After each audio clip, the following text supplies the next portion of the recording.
इस मंदिर में आज भी धड़क रहा है श्री कृष्ण का दिल। क्या है इससे जुड़ी पौराणिक कथा? भगवत पुराण के अनुसार भगवान श्री कृष्ण एक दिन पीपल के पेड़ के नीचे आराम कर रहे थे। तभी जरा नामक एक बहेलिये ने श्री कृष्ण को हिरण समझकर तीर मार दिया, जिससे उनकी मृत्यु हो गई। इस तीर में उस लोहे के तीर का अंश था जो श्याम के पेट से निकला था, और यहाँ साक्षात भगवान विष्णु विराजमान रहते हैं। कहा जाता है उनकी शक्ति तो अलौकिक है, लेकिन शरीर को तो त्यागना ही पड़ता है। जब भगवान श्री कृष्ण की लीला समाप्त हो गई तो वह अपने शरीर को छोड़कर स्वर्ग लोक चले गए। तब पांडवों ने उनका शरीर जला दिया, लेकिन उनके शरीर का हिस्सा दिल जलता ही रहा। तब पांडवों ने उनका दिल नदी में प्रवाहित कर दिया, जो एक लठा बन गया। ये लठा राजा इंद्रयम को मिल गया। उनकी आस्था भगवान जगन्नाथ में थी, और उन्होंने लठे को भगवान जगन्नाथ की मूर्ति स्थापित कर दिया। श्री कृष्ण का हृदय यानी दिल आज भी धड़क रहा है। भगवान श्री कृष्ण विष्णु जी के 8वें अवतार माने जाते हैं। उन्होंने द्वापर युग में धरती पर जन्म लिया था, और फिर 125 साल की उम्र में कृष्ण ने अपने मानव शरीर को त्याग कर बैकुंठ प्रस्थान कर लिया था। इसके बाद पांडवों ने श्री कृष्ण की मानव देह का अंतिम संस्कार किया। इस दौरान एक हैरान करने वाली घटना हुई। कृष्ण की पूरी देह तो जल गई, लेकिन हृदय नहीं जला। उनका दिल धड़कता रहा। पांडवों ने श्री कृष्ण के हृदय को समुद्र में प्रवाहित कर दिया। कहते हैं कि कृष्ण का दिल आज भी धड़क रहा है। श्री कृष्ण भगवान थे, लेकिन उन्होंने एक धरती पर जन्म लिया था, इसलिए उनकी मृत्यु निश्चित थी। पौराणिक कथाओं के अनुसार एक बार कृष्ण वन में लेटे हुए पीपल के पेड़ के नीचे विश्राम कर रहे थे। तभी एक बहेलिये ने गलती से उन्हें हिरण समझकर तीर से वार कर दिया। इसके बाद श्री कृष्ण ने नदी किनारे अपना मानव शरीर त्याग कर दिया और बैकुंठ या गोलोकधाम चले गए।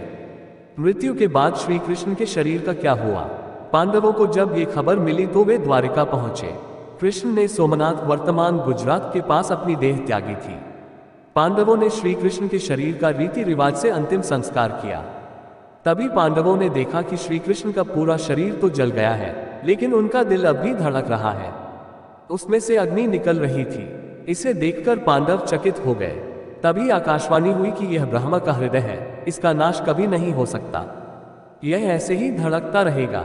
इसके बाद पांडवों ने श्री कृष्ण के धड़कते हुए हृदय को समुद्र में प्रवाहित कर दिया। समुद्र में पहुंचने के बाद कृष्ण के हृदय ने लकड़ी के एक लट्ठे के रूप ले लिया, और फिर तैरते तैरते उड़ीसा वर्तमान उड़ीसा के समुद्र तट पर पहुंच गया। राजा के सपने में आए श्री कृष्ण। जब कृष्ण का हृदय उड़ीसा के तट पर पहुंचा तो वहां के राजा इंद्रद्युम्न को उसी रात सपना आया। श्री कृष्ण ने स्वप्न में राजा को दर्शन दिए। कृष्ण ने सपने में उनसे कहा कि वह समुद्र तट पर एक लकड़ी के लट्ठे के रूप में मौजूद है, उससे मूर्ति का निर्माण करवाओ। सुबह उठकर राजा समुद्र तट पहुंचे। वहां उन्हें लकड़ी का लट्ठा दिख गया। राजा इंद्रद्युम्न ने लट्ठे को लिया और फिर विश्वकर्मा की मदद से भगवान जगन्नाथ, बलभद्र और सुभद्रा की मूर्तियां तैयार की, और फिर उसे पुरी वर्तमान उड़ीसा के मंदिर में स्थापित करवाई। कहा जाता है कि पुरी स्थित मंदिर में स्थित भगवान जगन्नाथ की मूर्ति में आज भी श्री कृष्ण का हृदय धड़क रहा है।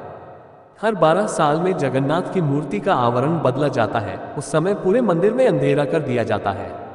जो पुजारी आवरण बदलते हैं वे भी आंखों पर पट्टी बांधे रखते हैं।